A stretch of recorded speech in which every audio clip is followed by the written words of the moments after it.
2 days after this conversation in Downing Street, a special messenger arrived at Marney Abbey from the Lord Lieutenant of the county, the Duke of Fitz-Aquitaine.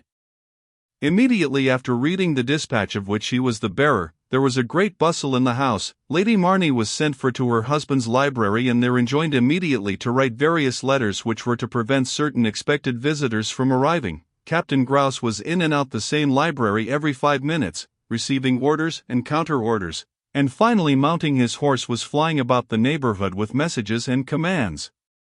All this stir signified that the Marney regiment of yeomanry were to be called out directly. Lord Marney, who had succeeded in obtaining a place in the household and was consequently devoted to the institutions of the country, was full of determination to uphold them, but at the same time with characteristic prudence was equally resolved that the property principally protected should be his own, and that the order of his own district should chiefly engage his solicitude. "I do not know what the Duke means by marching into the disturbed districts," said Lord Marney to Captain Grouse. "These are disturbed districts. There have been 3 fires in 1 week, and I want to know what disturbance can be worse than that?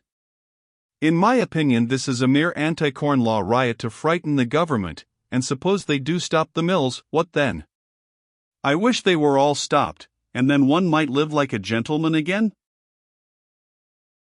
Egremont, between whom and his brother a sort of bad-tempered good understanding had of late years to a certain degree flourished, in spite of Lord Marney remaining childless, which made him hate Egremont with double distilled virulence, and chiefly by the affectionate manoeuvres of their mother, but whose annual visits to Marney had generally been limited to the Yeomanry Week, arrived from London the same day as the letter of the Lord Lieutenant, as he had learnt that his brother's regiment, in which he commanded a troop, as well as the other yeomanry corps in the north of England, must immediately take the field. 5 years had elapsed since the commencement of our history, and they had brought apparently much change to the character of the brother of Lord Marney. He had become, especially during the last 2 or 3 years, silent and reserved. He rarely entered society, even the company of those who were once his intimates had ceased to attract him. He was really a melancholy man. The change in his demeanor was observed by all. His mother and his sister-in-law were the only persons who endeavored to penetrate its cause, and sighed over the failure of their sagacity. Quit the world and the world forgets you, and Egremont would have soon been a name no longer mentioned in those brilliant saloons which he once adorned, had not occasionally a sensation, produced by an effective speech in the House of Commons, recalled his name to his old associates, who then remembered the pleasant hours passed in his society and wondered why he never went anywhere now. "I suppose he finds society a bore," said Lord Eugene de Vere. "I am sure I do, but then what is a fellow to do? I am not in Parliament like Egremont. I believe, after all, that's the thing, for I have tried everything else and everything else is a bore." "I think one should marry like Alfred Mountchesney," said Lord Milford. "But what is the use of marrying if you do not marry a rich woman, and the heiresses of the present age will not marry? What can be more unnatural? It alone ought to produce a revolution. Why, Alfred is the only fellow who has made a coup, and then he has not got it down.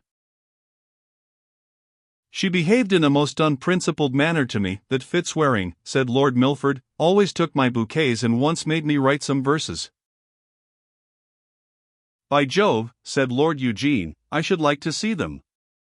What a bore it must have been to write verses." "I only copied them out of Mina Blake's album, but I sent them in my own handwriting." Baffled sympathy was the cause of Egremont's gloom.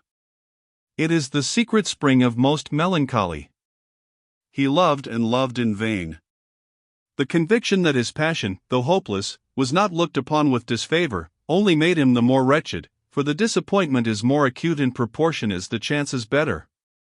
He had never seen Sybil since the morning he quitted her in Smith's Square, immediately before her departure for the north. The trial of Gerard had taken place at the assizes of that year. He had been found guilty and sentenced to 18 months' imprisonment in York Castle. The interference of Egremont both in the House of Commons and with the government saved him from the felon confinement with which he was at first threatened, and from which assuredly state prisoners should be exempt.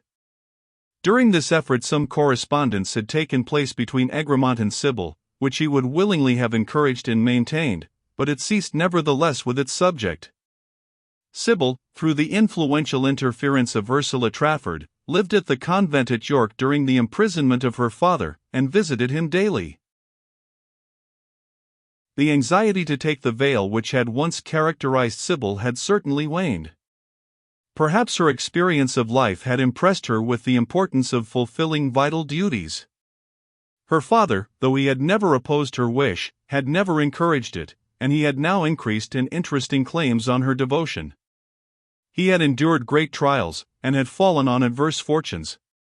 Sybil would look at him, and though his noble frame was still erect and his countenance still displayed that mixture of frankness and decision which had distinguished it of yore, she could not conceal from herself that there were ravages which time could not have produced. A year and a half of imprisonment had shaken to its center a frame born for action, and shrinking at all times from the resources of sedentary life. The disappointment of high hopes had jarred and tangled even the sweetness of his noble disposition. He needed solicitude and solace, and Sybil resolved that if vigilance and sympathy could soothe an existence that would otherwise be embittered, these guardian angels should at least hover over the life of her father. When the term of his imprisonment had ceased, Gerard had returned with his daughter to Mowbray.